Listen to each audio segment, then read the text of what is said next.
Bratva atau mafia Rusia. Bratva yang artinya saudara dalam bahasa Rusia, yaitu organisasi kriminal yang memiliki struktur hierarki yang ketat dan mengendalikan berbagai aktivitas ilegalnya. Asal-usul Bratva dapat ditelusuri kembali ke Regulok pada tahun 1930, di mana para penjara Rusia membentuk aliansi untuk bertahan hidup di kamp kerja paksa. Namun, organisasi ini berkembang selama era Uni Soviet. Bratva juga menguasai dunia bawah tanah penjara. Setelah runtuhnya Uni Soviet, membuat organisasi ini adanya perkembangan dan memperluas pengaruh mereka. Salah satu tokoh yang mendirikan Bratva yaitu Sergei Mikhailov pada tahun 1988. Bratva mulai memperluas pengaruhnya ke luar negeri, terutama di Eropa dan Amerika Serikat. Mereka terlibat dalam perdagangan senjata, pencucian uang, dan mengendalikan beberapa sentral bisnis ilegal di Rusia, Ukraina, dan bekas negara Soviet untuk menyamarkan aktivitas ilegal mereka. Bratva membangun aliansi dengan oligarki, politisi, dan aparat keamanan. Mereka juga berkolaborasi dengan kartel narkoba Meksiko dan geng Eropa Timur untuk memperluas jaringan. Berikut adalah orang-orang yang berperan di organisasi Bratva adalah Sergei Mikhailov, Semyon Mogilev, dan Vyacheslav Ivankov. Ada juga orang-orang yang ingin membocorkan kerahasiaan organisasi ini ialah Alexander Litvinenko. Simbol dan tanda visual. Yang pertama ada tato kriminal. Tato kriminalnya itu ada 3, yaitu bintang di lutut yang menandakan tidak akan pernah berlutut di depan otoritas. Yang kedua gambar gereja, yaitu jumlah kubah melambangkan jumlah hukuman penjara. Yang ketiga elang atau mahkota, yaitu simbol kekuasaan dan otoritas. Yang kedua bahasa kode.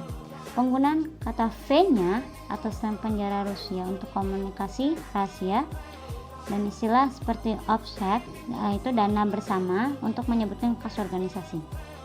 Yang ketiga adalah ritual.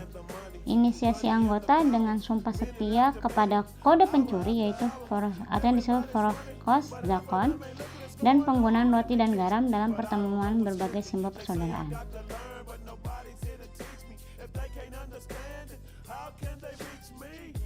Pesan kekerasan, yaitu mayat korban yang dimutilasi atau ditinggalkan di tempat publik sebagai peringatan kepada pengkhianat atau saingan.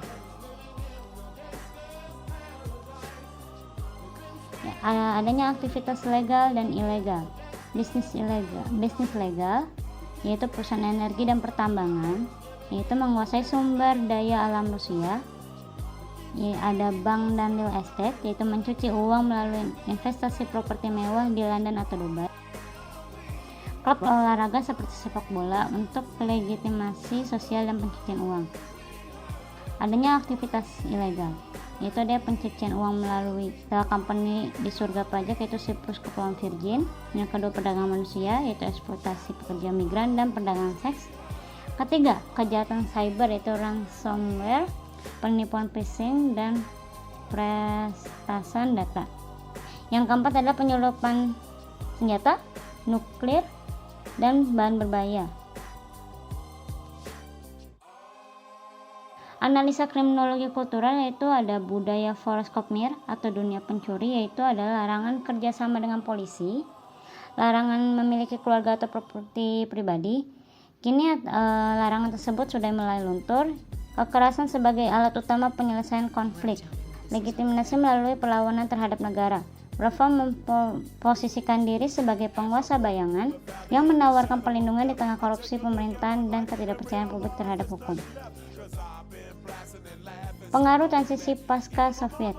Yang pertama ada vakum kekuasaan. Runtuhnya Uni Soviet menciptakan chaos ekonomi. Kemungkinan Bratva mengambil alih sektor privat dan publik. Budaya korupsi. Kolusi dengan pejabat menjadi norma memudahkan operasi ilegal. Adanya budaya modern seperti eksploitasi nasionalisme. Bratva kerap menggunakan narasi patriotik, misal mendanai milisi di Donbas, Ukraina untuk mendapatkan simpati.